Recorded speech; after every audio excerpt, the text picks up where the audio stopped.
నమస్కారం వార్తలకు స్వాగతం. ముందుగా ముఖ్యాంశాలు. రా కదలిరా మహాసభలో టీడీపీ అధ్యక్షుడు నారా చంద్రబాబు నాయుడు అభివృద్ధి కావాలంటే బాబు రావాలని ప్రజలకు పిలుపు.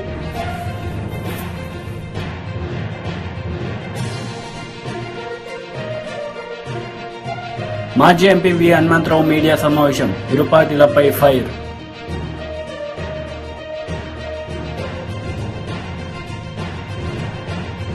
విజయవాడలో కేంద్ర ఎన్నికల సంఘం మీడియా సమావేశం, పలు అంశాలపై వివరణ.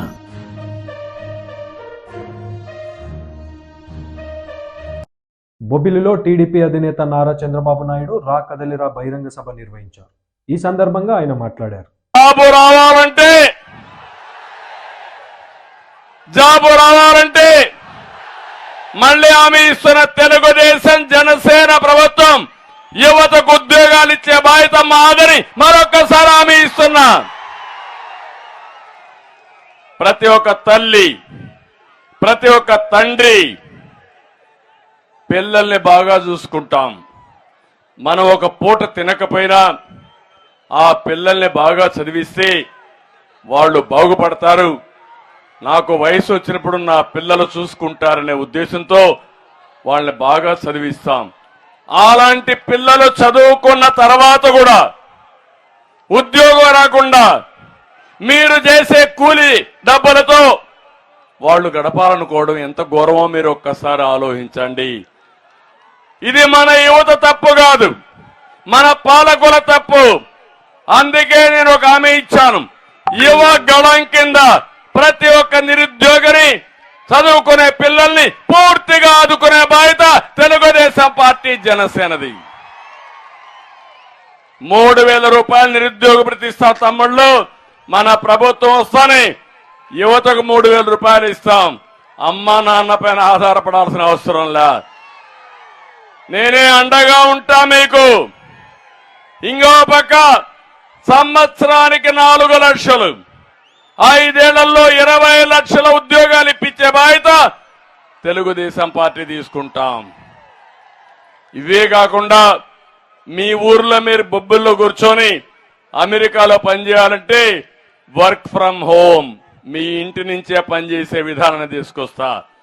అదే కాదు, మీ ఇంట్లోనే కాకుండా మీకు బోరు కొడితే నెలకు ఒక 10 రోజులు బొబ్బిల్లో మంచి ఆఫీసులు కట్టి, వర్క్ స్టేషన్స్ కట్టి అక్కడ మీరు పనిచేసే విధానాన్ని తీసుకొస్తా. మా తమ్ముళ్ళ ఆదాయం వేస్తా. అమ్మను నాన్నను చూసుకుంటూ మీరు ప్రపంచం అంతా పనిచేసి మీరు అవసరమైతే బయట పోవాలంటే వెళ్లే పరిస్థితి తీసుకొస్తాం తప్ప ప్రతి ఒక్కరికి ఉపాధి కల్పించే బాధ్యత తీసుకుంటామని చెప్పి మరొక్కసారి తెలియజేస్తున్నా. అన్ని రంగాల్లో రివర్స్ లో టాప్ లో పెట్టాడు. కానీ ఆయన ఆదాయంలో మాత్రం బ్రహ్మాండంగా పెరిగిపోతున్నాడు. పేదవాడయ్యాడు, అవునా కాదా? మీ జీవన ప్రమాణాలు పెరగలేదు, అవునా కాదా? కానీ దేశంలో రిచెస్ట్ సీఎం ఎవరు తెలుసా? ఎవరు? ఇది నేను చెప్పింది కాదు, రికార్డులో ఉండే సత్యం. ఆయన ఇప్పుడు మాట్లాడుతున్నాడు. ఏమని? రాష్ట్రంలో పెత్తందారులకి పేదవాళ్ళకి పోరాటం అంట.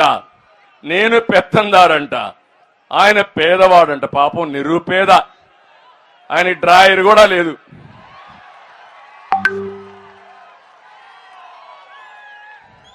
పేపర్ లేదు, టీవీ లేదు, బంగ్లాలు లేవు, ప్యాలెస్లు లేవు, బట్టలు లేవు.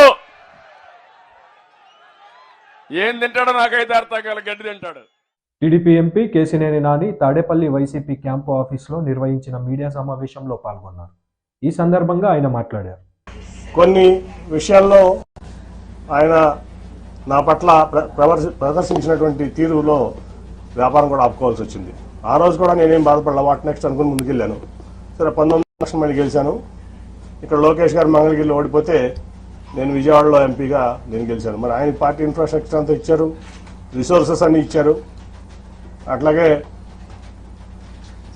పార్టీ యంత్రాంగం మొత్తం ఆయన కోసం కృషి చేసిన ఆయన ఓడిపోయారు. అట్ ది సేమ్ టైం నేను ఎప్పుడు కూడా చంద్రబాబు నాయుడు గారి రూపాయి తీసుకోలేదు, నేను గెలిచాను. ఎంపీగా. ఆ తర్వాత చాలా పరిణామాలు మీరు చూశారు. అనేక రకాలైన ఆయన మనుషులను పెట్టి నన్ను అవమానపరచడం జరిగింది. అట్లాగే ఫైనల్గా వచ్చేబట్టి కార్పొరేషన్ ఎలక్షన్లో సీటు మేయర్ సీటు లేడీ అయినప్పుడు నేను జనరల్గా ఢిల్లీలో ఉన్నాను. ఫోన్ చేసి మేయర్ కార్పొరేషన్ ఎలక్షన్స్ ఏం చేస్తామని అడిగారు నన్ను. చంద్రబాబు నాయుడు గారు ఏం లేదు సార్, నేనేం ఆలోచించలేదు, ఇన్ఛార్జ్లు ఉన్నారు కదా వాళ్ళు చూసుకుంటున్నారంటే, కాదు మేయర్ అభ్యర్థి ఎవరిని పెడుతున్నారు అంటే నాకు తెలియదు సార్ అన్నా. ఇదే మాటలు మీకు చెప్తున్నా, నేను ఒకటి కూడా కోల్పోవట్లేదు. ఆ రోజు అన్నాడు బోండమ్మ గారి వైఫ్ని పెడుతున్నారని నిజమేనా అని నన్ను అడిగారు ఆయన ఫోన్లో క్వశ్చన్. నేను వాళ్ళ వరకు ఎవరికి చెప్పలా నిజం, నాకు తెలియదండి అన్న. లేదు అది జరిగితే చాలా ప్రమాదకరం, నువ్వు ముందు మీ కుటుంబంలో మీ కూతుర్లు ఎవరిని పెట్టు అంటే, లేదండి వాళ్ళు ఈ ఆలోచన లేదు, వాళ్ళకి రాజకీయంలోకి వచ్చేది ఆలోచన లేదంటే, కాదని చెప్పి మూడు రోజులు నన్ను ఆయన ఇబ్బంది పెట్టారు, ఆయన బలవంత పెట్టారు, ఇబ్బంది కాదు. సరే అప్పుడు టాటా ట్రస్ట్లో పనిచేస్తున్న శ్వేత అని మాట్లాడితే నాకు ఇంట్రెస్ట్ లేదు డాడీ, నాకు సోషల్ సెక్టర్ నుంచి చాలా ఇంట్రెస్ట్గా ఉన్నాయంటే ఇట్లా చెప్పారమ్మా చంద్రబాబు గారు. సరే మరి పార్టీ కోసం చేయాల్సి వస్తుందా మనం చేద్దామంటే 3 రోజులు విముఖత తర్వాత అక్కడ రాజీనామా చేసి వచ్చి ఇక్కడ ఆవిడ నుంచోవడం జరిగింది. తర్వాత మళ్ళీ ఏం జరిగిందో మీకు అందరూ తెలుసు. అట్లా మళ్ళీ అదే మనుషులతో ప్రెస్ మీట్ పెట్టించి ఎలక్షన్ 2-3 రోజుల ముందు నన్ను ఒక వ్యక్తితో ప్రెస్ మీట్లో పబ్లిక్గా ఆ ఎంపీ కేసునేనని కొడుతానని చెప్పి మాట్లాడించారు చంద్రబాబు నాయుడు గారు. ఆ ఎంపీ కేసునేనని కొడతానని చెప్పి ఒక క్యారెక్టర్లెస్ పర్సన్ పార్టీ ఎంపీని అన్నారు. స్పందన లేదు పార్టీ నుంచి కానీ ఏ వ్యక్తి నుంచి కానీ. అదే ప్రెస్ మీట్లో ఒక పాలిట్ బ్యూరో సభ్యుడు గొట్టంగాడి ఎంపీ అన్నాడు, అయినా స్పందన లేదు. 50 మంది కార్పొరేటర్లు 44 మంది పోటీ చేస్తే 50 మంది ఓడిపోయారు. సరే గెలిచేవాళ్ళు ఓడిపోయేవాళ్ళు అది తర్వాత సంగతి. వీళ్ళ ప్రెస్ మీట్ వల్ల పార్టీ చల్లా చెదురైపోయింది. ఆ నెక్స్ట్ 2 రోజుల తర్వాత వచ్చిన చంద్రబాబు నాయుడు ప్రచారానికి, నువ్వు రావద్దు నాతో పాటు ప్రచారానికి, నువ్వు వస్తే వాళ్ళిద్దరూ రానంటున్నారు నాతో పాటు అని. సో ఓకే సార్ మీరు వెళ్ళండి అని చెప్పి పంపించడం జరిగింది. ఒక సిట్టింగ్ ఎంపీ లేకుండా కార్పొరేషన్ ఎలక్షన్స్లో నా కూతురు నుంచోబెట్టి నా డబ్బులు ఖర్చు పెట్టుకుని నేను లేకుండా ప్రచారానికి వచ్చాడు ఆయన, ఒక పార్టీ అధ్యక్షుడు. అట్లాగే అంతకుముందు మీకు అసలు యాక్చువల్గా చెప్పాల్సింది ఏంటంటే, రాబిన్ శర్మ టీము నేను నెట్టనారాయణ గారు కూర్చుంటే వచ్చి, సార్ మన పార్టీకి 5 సీట్ల కంటే ఎక్కువ రావట్లేదు. రాచకొండ సిపి సుధీర్ బాబు మీడియా సమావేశం నిర్వహించారు. ఈ సందర్భంగా ఆయన పలు అంశాలపై మాట్లాడారు. డిఫరెంట్ మెథడ్స్ ను ఫాలో చేస్తూ క్వికెస్ట్ వేలో వాళ్ళు రీచ్ అవుట్ చేస్తున్నారు. ప్రైవేట్ ట్రాన్స్పోర్ట్ సిస్టమ్స్ ఉన్నాయి మనకు.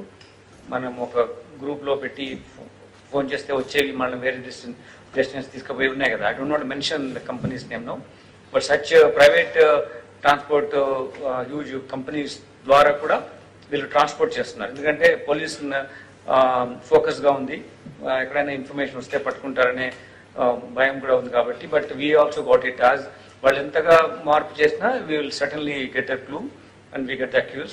ఇందులో ఇప్పుడు నేరస్తులను పట్టుకున్నప్పుడు వాళ్ళు ఎలా మోడస్ ఆపరెండి ఏంటి, ఎలా ట్రాన్స్పోర్ట్ చేస్తున్నారు అనేది కూడా మేము ఇందులో తీసుకురావడం జరిగింది.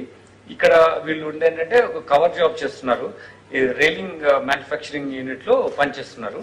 కానీ వాళ్ళు ముఖ్యంగా ఈ డ్రగ్స్ ను తీసుకురావడము, ఇక్కడ మన రాష్ట్రంలో కానీ ఇంకెక్కడైనా కానీ అమ్మి సర్క్యులేషన్ పెట్టడము, ఈ పెడ్లర్ గా పనిచేస్తున్నారు. వీళ్ళు అక్కడ 5,000 to 6,000 రూపీస్ కొనుక్కున్నది ఇక్కడ డిమాండ్ బట్టి 10,000 to 20,000 రూపీస్ వరకు పర్ గ్రామ్ ఇక్కడ అమ్మడం జరుగుతుంది. It is very high and thing and commercial quantity. 30 గ్రాములు ఉంటే దాటితే కమర్షియల్ క్వాంటిటీ అవుతుంది. 80 గ్రామ్స్ మనం వీళ్ళు సీజ్ చేశాం. 2 నేరస్తులను అరెస్ట్ చేయడం జరిగింది. వీళ్ళను మన ఎన్డీపీఎస్ యాక్ట్ లో రిలవెంట్ సెక్షన్స్ లో వీళ్ళను రిమాండ్ చేయడం జరుగుతుంది. అయితే మీకు వాట్ యు కాల్ లైక్ ఈ మెటీరియల్ మాల్కానాలో సబ్మిట్ చేయాల్సింది కాబట్టి మేము అక్కడ పంపించాల్సి వచ్చింది. నెక్స్ట్ టైం వి అండర్స్టాండ్ మీ రిక్వెస్ట్ ని, దానికి మేము ఒక విధానం చేసి మీకు తప్పకుండా ఇస్తాం. ఇది షార్ట్ నోటీస్ అయింది, గుడ్ క్వాంటిటీ ఆఫ్ కాబట్టి ప్రొఫెషనల్ గా కన్విక్షన్ మీద ఫోకస్ చేస్తున్నాం. మనము 80% ఈ ఇళ్లలో స్టాండర్డ్ కన్విక్షన్ స్పెషలైజేషన్ ఇన్వెస్టిగేషన్ లో జరుగుతుంది. ఆ లెవెల్ ఆఫ్ కన్విక్షన్ రేట్ పెంచాలని చూస్తున్నాం కాబట్టి ప్రొసీజర్ ల్యాబ్స్ లేకుండా జాగ్రత్తగా తీసుకుంటున్నాము. అందులో భాగంగానే ఇది మేము మాల్కాన్న దగ్గర పంపించడం జరిగింది. Next time will find out legal perspective లో ఒపీనియన్ తీసుకొని will give you the details quantity pictures అవి కానీ లేకుంటే క్వాంటిటీ ఎలా మీకు చేయాలో చూస్తాం. ఇందులో ఏంటంటే చాలా మంది different walks of life people కూడా ఇది రీచ్ అవుట్ అవుతుంది. స్టూడెంట్స్ తో పాటు ప్రొఫెషనల్స్ లేకుంటే ట్రక్ డ్రైవర్స్ ఇట్లా ఉన్నారు. వాళ్ళు ఉండడం వల్ల చాలా రోడ్ యాక్సిడెంట్స్ జరగడానికి ఆస్కారం అవుతుంది. కాబట్టి ఇటువంటి ఉన్నప్పుడు we should get the information. కాబట్టి మాకు ఇన్ఫార్మ్ చేయవలసిందిగా మేము అడుగుతున్నాం. దీంట్లో ఏంటంటే ఈ పనిష్మెంట్ ఆల్సో చాలా సీరియస్ లెవెల్ ఆఫ్ పనిష్మెంట్ ఉంటుంది. 10 years ఇంప్రిజన్మెంట్ ఉంటుంది. డెత్ పెనాల్టీ కూడా ఇందులో అవకాశం ఉంది. ఈ కన్జ్యూమ్ చేస్తున్నట్టు కానీ పెడ్లర్ గా ఉన్న వాళ్ళకు. సో కన్జ్యూమ్ చేయడం కూడా నేరమైంది. సో ఇది మనం ఈ severity of the punishment if it is not known to the accused, the people are consuming initially friend సర్కిల్లో ఉండి స్టూడెంట్స్గా ఉండి దాని తర్వాత అడిక్షన్లో వెళ్ళిపోతున్నారు. వాళ్ళకి ఆ స్టేజ్లో మనం ఆపకుండా ఉంటే వాళ్ళు ఒకసారి అడిక్ట్ అయిపోతే ఇది కొనడానికి డబ్బులు లేకపోతే మళ్ళీ పెడ్లర్గా మారుతున్నారు. సో దట్ ఈస్ వాట్ ఇలా రూపాంతరం చెందుతున్నారు. దాని తర్వాత వాళ్ళు మళ్ళీ ఇది అమ్మాలి కాబట్టి మళ్ళీ వేరే వాళ్ళను మళ్ళీ కన్జ్యూమ్ చేసే విధంగా చేస్తున్నారు. ఇది ఒక నెక్సెస్ ఆపరేట్ అవుతుంది. So they try to give to students, కొందరికి ఇచ్చేసి వాళ్ళని అలవాటు చేస్తారు. అలవాటు చేసిన తర్వాత అతను మళ్ళీ కొనాలనుకుంటే దానికి మళ్ళీ కావాలంటే డబ్బులు ఉండవు కాబట్టి అతను ఈ బిజినెస్ లో వస్తున్నాడు. బిజినెస్ లో వచ్చి తీసుకొచ్చి ఇలా నేరస్తుగా ఉండిపోతున్నాడు. అది తెచ్చింది అమ్మాలంటే మళ్ళీ has to get new people. So ఇట్లా స్ప్రెడ్ చేయడానికి చూస్తున్నారు. So this is what our civic society and press should enlighten people who are going to be victims of this thing so that they will not get into this trap. ఎక్కడైనా చిన్న చిన్న పార్టీలు జరుగుతున్నాయి కాలేజ్లో. విజయవాడలో కేంద్ర ఎన్నికల సంఘం సమావేశం నిర్వహించింది. ఈ సందర్భంగా అందులోని ముఖ్య వ్యక్తులు పలు అంశాలపై మాట్లాడారు. Healthy sign. And interestingly, in the 18 to 19 years also, women voters are 3.5 lakhs, which is again a good ratio as compared to that. Our focus is also on the inclusive elections. First time voters in 18 to 19 years are 5.05. And as we started from last year to take the advance applications, because of the on first of every quarter, that is the qualifying date now, there are 3.77 lakh voters who have applied in advance with us. Gender ratio in 18-19 is also on an increase from 778 to 796. Coming to the carrying forward the inclusive part of process, get a voice. And this is an attempt. We will make an extra attempt to bring them to the votes. Now I'll come to specifically the complaints given by the political parties. First complaint was, as I mentioned, regarding the large number of deletion of voters. So, friends, to tell you that from 6/1/22, that was the date of the final publication in the year 2022, till 30th 8/2023, there were 21 lakh deletions made. All of them have been verified, and whatever there were only 13,061 deletions which were found to be incorrect, and therefore they have been rectified. So all deletions whichever have been made, we have certificates from each DO, they have been cross-verified. So this should rest now the issue. Regarding the complaints regarding dead, shifted and duplicate voters, that again was compiled, and out of a 14.48 lakh voters, 5.65 lakh names found to be either death cases or permanently shifted, and after due verification, they have also been deleted, which is forming part of the total deletions.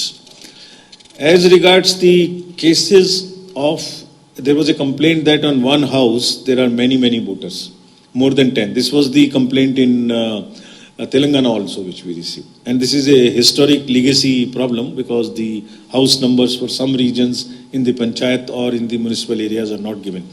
So as you call here, they are the zero numbers or the junk numbers alphabetically or some signed numbers.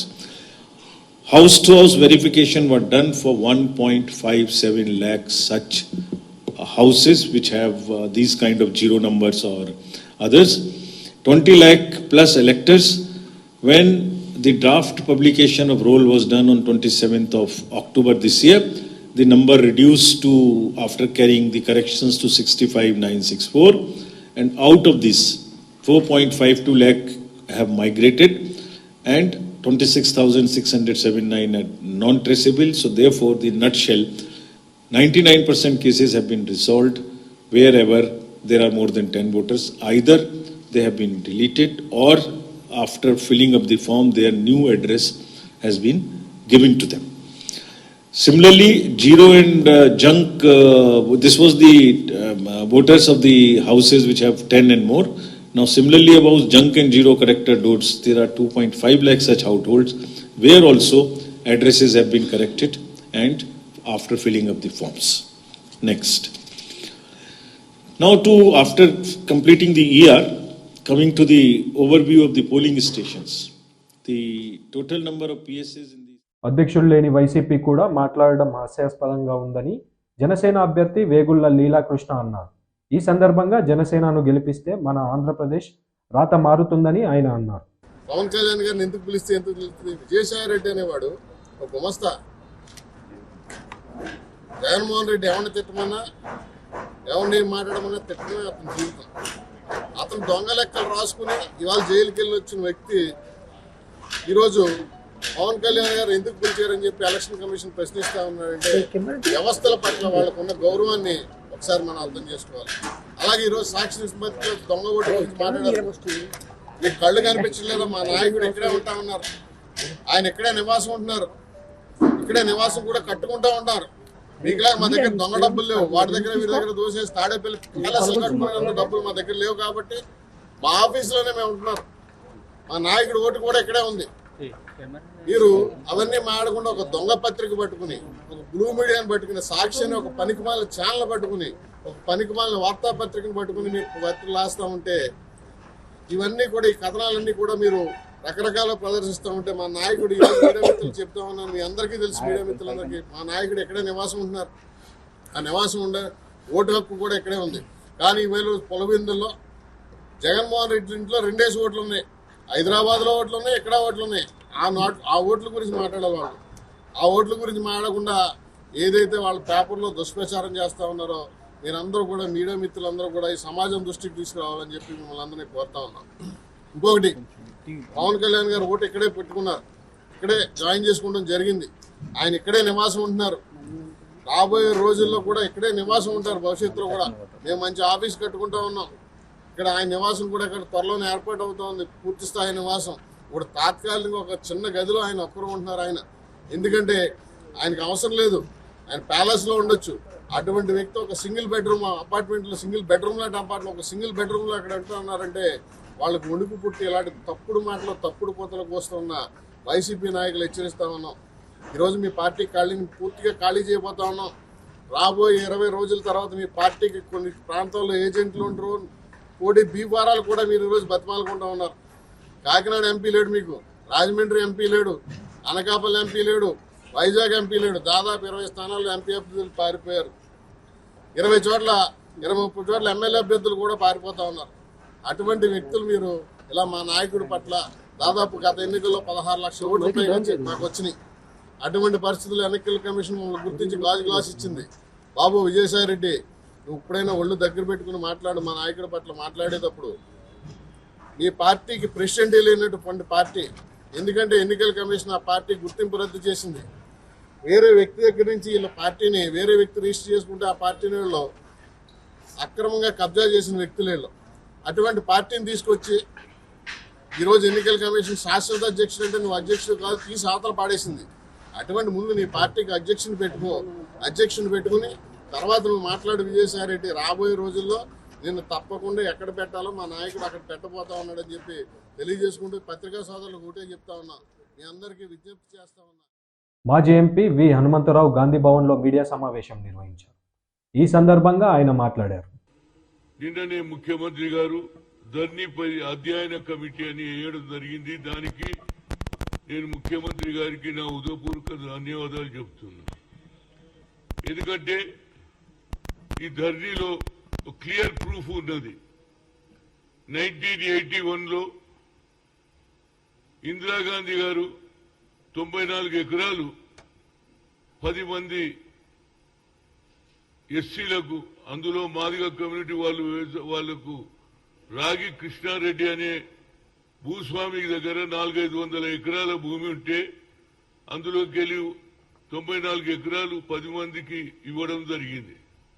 కానీ ఇది చాలా clear case. ఇందులో కమిటీలో కోదన్ Reddy, Raymond, Peter, Sunil, అదేవిధంగా మధుకర్, నవీన్ మిట్టల్. గతంలో కూడా నేను శ్రీనివాసరెడ్డి గారి రెవెన్యూ మినిస్టర్ కూడా ఈ కాగితం ఇవ్వడం జరిగింది. నేను అక్కడికి బీఆర్ఎస్ ప్రభుత్వం ఉన్నప్పుడు 7-8 సార్లు పోయాను. ఆ గ్రామానికి పోయాను. అక్కడ జరిగిన అన్యాయాన్ని చూశాను. జాయింట్ కలెక్టర్ను 3 సార్లు కలిశాను. ఆ తర్వాత కలెక్టర్ ఆఫీసు ముందు కూడా ధర్నా చేశాం. అదేవిధంగా అక్కడ ఉన్నటువంటి ఆ కుటుంబ సభ్యులు ఎన్నోసార్లు ధర్నా చేస్తే వాళ్ళని తీసుకుపోయి పోలీస్ స్టేషన్లో పెట్టడం, ఆ తర్వాత వదిలేయడం జరిగింది. వాళ్ళు ఎన్నిసార్లు చెప్పినా వినేవాడే లేడు. నేను జాయింట్ కలెక్టర్ని అడిగిన, ఇది ఎక్కడ అన్యాయం అండి? 2001 దానికనే ఎస్సీల పేర్లు ఉంటాయి, కానీ అందులో ఇద్దరు ఎవరైతే భూమి ఇచ్చిన వాళ్ళు ఇద్దరు చనిపోతే దొంగ సంతకాలు చేసి కూడా 83-85లోనూ చనిపోతే 1997లో హైకోర్టుకు పోయి దొంగ సంతకాలు చేసి ఈ భూమి నాకే ఇచ్చేశారని తీసుకొని తన కోడళ్ల పేర్లు చేసుకోవడం. వైసీపీ అభ్యర్థి పెద్దిరెడ్డి రామచంద్రారెడ్డి మీడియా సమావేశం నిర్వహించారు. ఈ సందర్భంగా ఆయన మాట్లాడారు. 3 రోజులు, ఈ రోజు కాకుండా ఇంకా 3 రోజులు, మొత్తం 6 రోజులు ఈ 3 మండలాల్లో పర్యటిస్తారు. ఆ తర్వాత 2వ విడతలో మున్సిపాలిటీ కూడా పర్యటించి, తర్వాత ఇక్కడ ఈ ఎన్నికలకు మనం అన్ని విధాలా కూడా సన్నద్ధమై, మనం ఏదైతే జగన్మోహన్ రెడ్డి గారి నినాదం ఉందో దాన్ని ముందుకు తీసుకుపోయి, ఆయన ఎన్నికల్లో హామీలన్నీ కూడా 99.5% అమలు చేశారు. ఆ చరిత్ర గతంలో చంద్రబాబు నాయుడు కానీ తెలుగుదేశం పార్టీకి కానీ లేదు. కాబట్టి వారు ఎన్నికల హామీలు నెరవేర్చలేదనేది గంటాపదంగా ప్రజలందరూ కూడా చెప్తా ఉన్నారు. కాబట్టి ఆ విధంగా మేము ధైర్యంగా ఎన్నికల్లో ఓట్లు అడగడానికి ఒక అవకాశాన్ని జగన్మోహన్ రెడ్డి గారు కల్పించారు. అదే తెలుగుదేశం పార్టీ వారు గట్టిగా అడిగి, మేము పలాంది చేశాము, ఎన్నికల హామీలు నెరవేర్చాము, రైతు రుణాలన్నీ మాఫీ చేశాము, మహిళా సంఘాల రుణాలన్నీ మాఫీ చేశాము, మరి ఇంటికి ఒక ఉద్యోగం ఇస్తామన్నాము, ఇచ్చాము, లేదా 600 హామీలు ఇచ్చాము 2014 ఎన్నికల ముందు, అన్నీ కూడా అమలు చేశామని చెప్పేదానికి ఎక్కడ కూడా అవకాశం లేదు, చేయలేదు. కాబట్టి అదే మేము చెప్పినవన్నీ చేశాడు కాబట్టి మేము పలాని చేశామని చెప్పి ప్రజల ముందుకు పోయేదానికి మనకు పోల్చుకుంటే తెలుగుదేశం పార్టీ వారి కంటే మేము అగ్రస్థానంలో ఉంటాం. కాబట్టి తప్పకుండా హిందూపురంలో మొట్టమొదటిసారి ఇక్కడ వైఎస్ఆర్ కాంగ్రెస్ పార్టీ ఈ శాసనసభకు బోనీ చేస్తుంది. మహిళా పార్లమెంట్ సభ్యురాలు మొట్టమొదటిసారి పోటీ చేస్తుంది కాబట్టి ఆమె కూడా విజయం సాధిస్తుందని చెప్పి మీ ద్వారా నేను తెలియజేస్తున్నాను.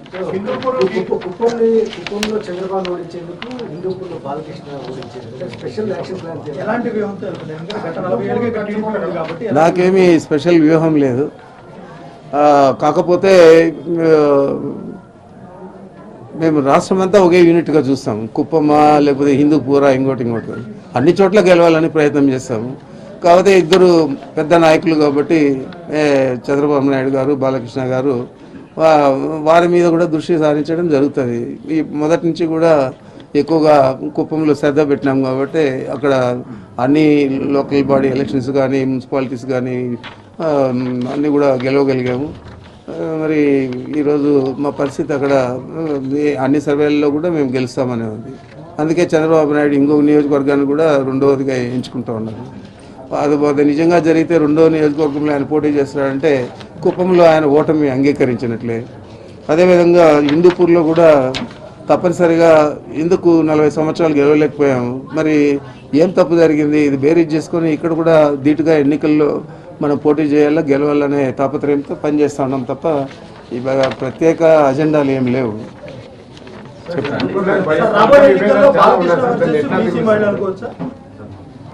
అనుకునేది కాదు, జరుగుతూ ఉంది కదా. బాలకృష్ణ గారు పోటీ చేస్తూ ఉన్నారు తెలుగుదేశానికి. బీసీ మహిళ వైఎస్ఆర్ కాంగ్రెస్ పార్టీ తరఫున పోటీ చేస్తూ ఉంది. అది జరుగుతూ ఉంది కాబట్టి అనుకోవచ్చు కాదు. మినిస్టర్ పొంగులేటి శ్రీనివాసరెడ్డి మీడియా సమావేశం నిర్వహించారు. ఈ సందర్భంగా ఆయన మాట్లాడారు. మమేకమైతూ ఒక స్వేచ్ఛ వాతావరణాన్ని ఈ 31 రోజుల్లో 54 కోట్ల తెలంగాణ ప్రజలకి ఇందిరమ్మ రాజ్యంలో ఈ 31 రోజుల్లో ఇవ్వగలిగాం అని ధైర్యంగా అయితే చెప్పగలుగుతాం. అంతేకాదు, రాష్ట్రం ఏర్పడిన దగ్గర నుంచి ఏదైతే కేవలం ఆ కుటుంబంలోనే అన్ని శాఖలు మంత్రులకు పేరుకుంటారు, కానీ ఏ మంత్రి తన కార్యక్రమాన్ని తన కర్తవ్యాన్ని నెరవేర్చాలి అంటే ఆ కుటుంబంలో నాయకుడు పర్మిషన్ ఇస్తేనే మాట్లాడగలగాలి. కానీ ఈ ఇందిరమ్మ రాజ్యంలో అలా కాదు. ముఖ్యమంత్రి గారు కానీ మంత్రులు కానీ మా శాఖలకు సంబంధించిన అంశాలలో వివిధ రాష్ట్ర జిల్లాలలో వివిధ ప్రాంతాలలో ఉధృతంగా పయనించి ప్రజల కష్టాలు తెలుసుకొని వారికి ఒక భరోసాని కల్పిస్తూ ఈనాడు ఈ ప్రభుత్వం ముందుకు పోతుంది కూడా మీరు గమనిస్తానే ఉన్నారు. ఆనాడు ఎన్నికల ముందు చెప్పాం, ఇందిరమ్మ రాజ్యం వస్తే నా నిరుద్యోగ తమ్ముళ్ళకి ప్రభుత్వం ఏర్పడిన మొదటి సంవత్సరంలోనే 2 లక్షల ఉద్యోగాలు ఇస్తామని చెప్పాం. ధనిక తెలంగాణ రాష్ట్రాన్ని 6,71,000 కోట్లు అప్పులు చేసిన గత ప్రభుత్వాన్ని నువ్వు అప్పులు చేశావని అసెంబ్లీ సాక్షిగా తెలంగాణ ప్రజలకు చూపించి, కుంటి శాఖలు చూపించి తెలంగాణ ప్రజలకు ఏదైతే ఇందిరమ్మ రాజ్యం వస్తే 6 గ్యారెంటీలు ఇస్తామని చెప్పామో 6 గ్యారెంటీలని ఆర్థిక పరిస్థితుల వలన వెనక అడుగు వేయకుండా మనసుంటే మార్గం ఉంటది అనే విధంగా 6 గ్యారెంటీల్లో భాగమైన నా నిరుద్యోగ తమ్ముళ్ళకి మొదటి సంవత్సరం 2 లక్షల ఉద్యోగాలు ఇచ్చేది బరాబర్. ఎన్ని శక్తులు ఎదురైనా, ఎన్ని అవాంతరాలు ఎదురైనా, ఎన్ని ఇబ్బందులు ఎదురైనా ఈ ఇందిరమ్మ రాజ్యం కావాలని మనస్ఫూర్తిగా నా నిరుద్యోగ యువత తమ్ముళ్ళు చెల్లెళ్ళు కోరుకున్నారు. వారి దీవెనలతో ఇందిరమ్మ రాజ్యం వచ్చింది. ఈనాడు మేము కేబినెట్ లో ఉన్న మంత్రులు కానీ ముఖ్యమంత్రి కానీ టోనీలో టీడీపీ అధినేత నారా చంద్రబాబు నాయుడు రా కదిలిరా బహిరంగ సభ నిర్వహించారు. ఈ సందర్భంగా ఆయన మాట్లాడారు. అన్ని రంగాల్లో రివర్స్ లో టాప్ లో పెట్టాడు, కానీ ఆయన ఆదాయంలో మాత్రం బ్రహ్మాండంగా పెరిగిపోతున్నాడు. పేదవాడు పేదవాడయ్యాడు, అవునా కాదా? మీ జీవన ప్రమాణాలు పెరగలేదు, అవునా కాదా? కానీ దేశంలో రిచెస్ట్ సీఎం ఎవరు తెలుసా? ఎవరు? ఇది నేను చెప్పింది కాదు, రికార్డులో ఉండే సత్యం. ఆయన ఇప్పుడు మాట్లాడుతున్నాడు ఏమని? రాష్ట్రంలో పెత్తందారులకి పేదవాళ్ళకి పోరాటం అంట. నేను పెత్తందారంట, ఆయన పేదవాడంట. పాపం నిరుపేద, ఆయన డ్రాయర్ కూడా లేదు.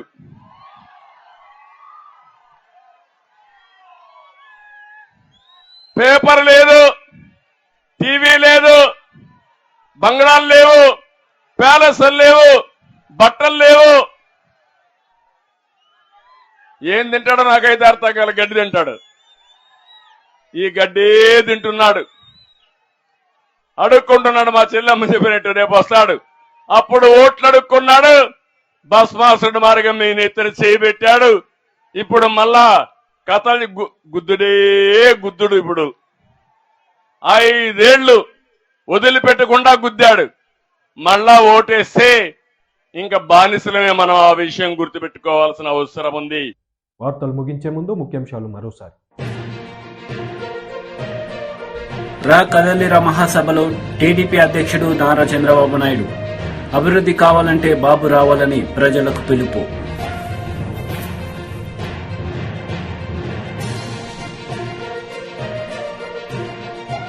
మాజీ ఎంపీ వి హనుమంతరావు మీడియా సమావేశం, ఇరు పార్టీలపై ఫైర్.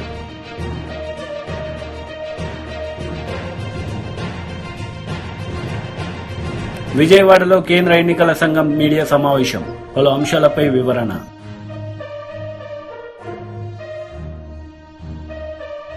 ఈ వార్తలు ఇంతటితో సమాప్తం. తిరిగి ప్రసారమయ్యే వార్తల్లో మళ్ళీ కలుద్దాం. అంతవరకు సెలవు. నమస్తే.